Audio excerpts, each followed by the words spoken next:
What's up, everyone? I'm Lord Max, and I'm both a screenwriter and a film producer. Today, I'm going to give you some practical guidelines on how to contact indie film producers and actually get a positive response from them that can lead to a long term relationship, and also give key insights on what not to do.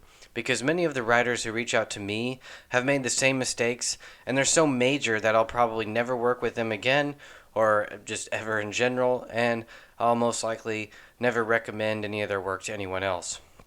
So if you want to learn what these guidelines are, stick around.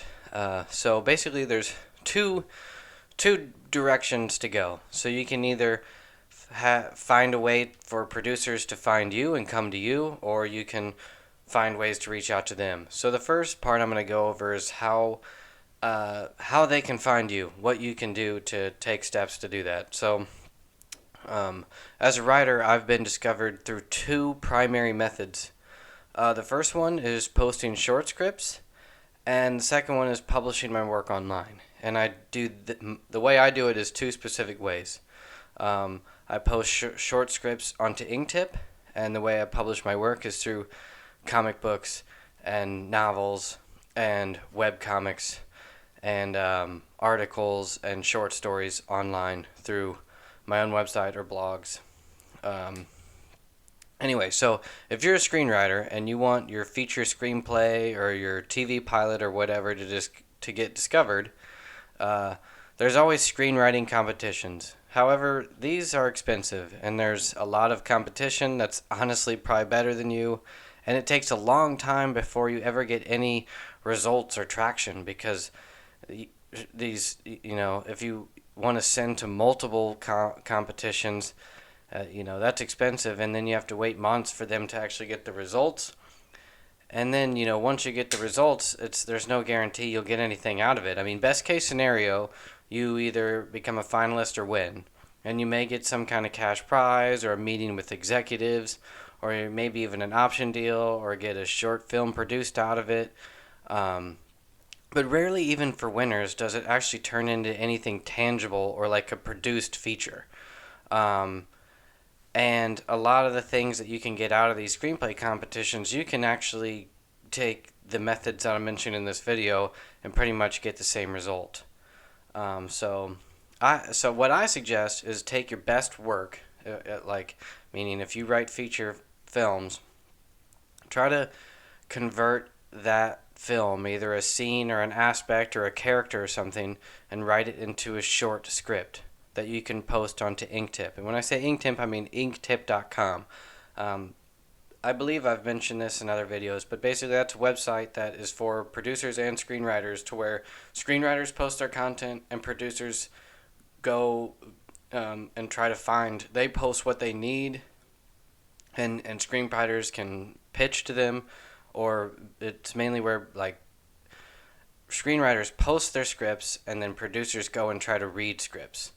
It's a pretty great platform. It's been around for a long time.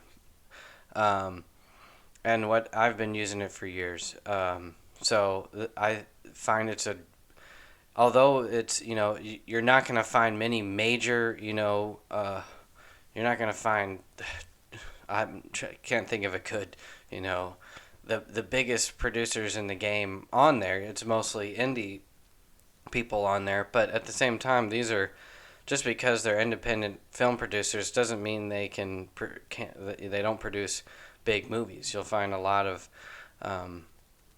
anyway, not to delve too much into that, but that's what it is. So the website allows you to post short scripts, and it's the reason this is a key thing is because it's free for producers to view the shorts. That actually they have to pay monthly fees in order to read full features through their platform, but the shorts anyone can read. And it's basically like a place where you can showcase your work, where gatekeepers will actually read it. Because nobody just dives into a feature screenplay from an unknown and hopes for the best. They always need like a taste. So they can go to websites like this and try to find short films in their genre and basically get either they may actually want to make the short films, or often they're actually just looking for who's good at writing in the genres that they produce, and then they can reach out or find out the email to a screenwriter and their short, and then once they reach out and they'll say, "Hey, I like your short. I'd actually like to see if you have any features," kind of thing. So that's the short screenplay aspect of it. The other method is to convert your script into a web comic or an actual comic series or a comic book. A lot of people will frown against this because they are two totally different mediums. However, if you're familiar with both mediums, it's not that much of a stretch. What you don't want to do is just take word for word your screenplay and then just tell somebody to like convert it into a comic book. Like that doesn't work. You have to actually know what you're doing. It's the same of turning it into a short script. You can't just take one scene and say that's now my short. Like there has to be some strategic aspects and insight into what is actually going to turn each one into the proper medium of what you're trying to do. But the reason that this is a benefit is because you can post webcomics. You can hire artists for fairly cheap. Actually, they can get really expensive real fast if you're actually going like super pro and trying to do a really long book and print it. However, if you're just trying to post like a webcomic or get someone to almost like kind of storyboard a short or you're like the scene or just get your work out there, it's not that hard. You can go to Fiverr. You can draw it yourself. I delve into this in another video about how to make comics for cheap. But anyway, so you'll want to do this method because this is how you actually get traction. When your story already has an audience and it can be seen visually, and the producers can see the poster because they see your covers for the work or the thumbnails or whatever, you're already 2 steps ahead of someone that just has a screenplay alone.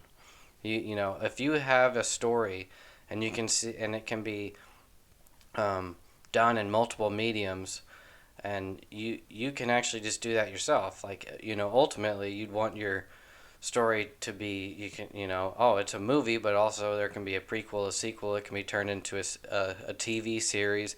It can be converted into a comic book series. It can be converted into a video game or a board game.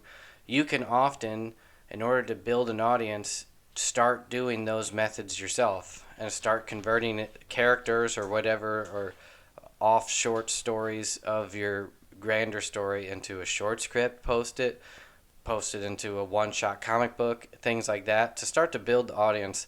And then people will come to you because if it's a great concept, especially a great character or setting or hook kind of high concept thing, they'll see that and they'll reach out to you to see, especially if they know you're a screenwriter as well, and then you go from there. So I think I've covered that as much for now without babbling on too long. So the next part I want to go into is how you would reach out to them and take that first step. So that's what we call cold emailing or cold calling.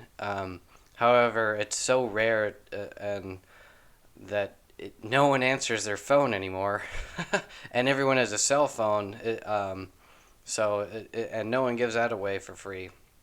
But emails you can often find, and people actually respond to.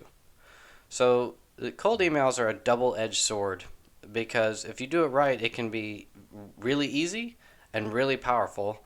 But if you do it wrong, you'll be blackballed and hated. So when you do a cold email, I have some basic guidelines. Use IMDb Pro. That's probably the best tool to find producers who actually produce films within the budget range that you're looking for and in the genre that you're writing. That should be understood and straightforward, but you'd be surprised how often it doesn't happen. Like, I get people who email me about films I would never produce, and it's like I've never done anything remotely like that in the past. I don't know why you'd think I'd really care now. I mean, people change, but just in general, try to keep it within first of all, it's how you would actually like introduce it. It's like, hey, I saw this thing. I have something similar, which kind of leads me to the next point. So keep your email short. Say your name and immediately follow it up with something credible to your name that producers can look up, because most likely they're going to want to know who you are and what you've done. So if you've written anything in the past, or if you've had anything produced, won any awards or anything like that, mention it immediately. It's in the first sentence. If you don't have any credibility, you're probably better off waiting to do cold emails until you've built some kind of something in your background that's noteworthy. And then tell them in your like second sentence is that you have a script that's similar to what the person has done in the past. And then here's the key thing, and then just ask if they would want to read a log line and a treatment, and that's it. End it there. It's just an introductory thing, because what we're looking for is we don't read an email and then go, oh wow, that's got the hook I'm looking for. It's like we just want to see, oh okay, this person, this is what they, here's who they are, here's what they've done. This person's credible. I can actually, they've done something that attracts me in some way, and then we'll usually say, yeah, sure, go ahead, send me the log line or treatment. And then when they do, then you're at the second step. You've now built a rapport in a way, because you didn't immediately send them everything and then just hope for the best. You basically kind of force them to engage. It's basically like, hey, I'm actually somebody. Do you want to check this out? And then they'll say yes. Then the next step, they now have to respond. They don't necessarily have to, but if they usually it's either like a pass or I'm interested, and most of the time they're not going to actually be like, yes, I love it or whatever, send me the script. They're usually going to say, I have other things going on, but I like the hook. Or maybe they'll say send the script, but I'll get to like the next part here. So don't send them the script right away. Make them ask for it. Don't even ask them if you can send them the script. You want to ask if you can send them a treatment first, or if they'd want to read the log line. Sometimes you can put the log line in the first email, but the treatment is what you want to say is like the next thing you'll send them, not the script. For those who don't know what a treatment is, I can go into that into another video, but basically it's like a one-page summary of the script, sometimes more, depending on what you're trying to do. But anyway, so it's a multi-email exchange, and so introduce yourself with some credibility. Then the next step is you send them the treatment, and the third step is maybe they'll ask for the script. The whole point is you want to build a relationship, not immediately just have them say, yes, I'm going to give you money, or find someone who can to produce your script or whatever. Because even if they like your script, most likely they can't do anything with it, or at least not right away. Hold on a second.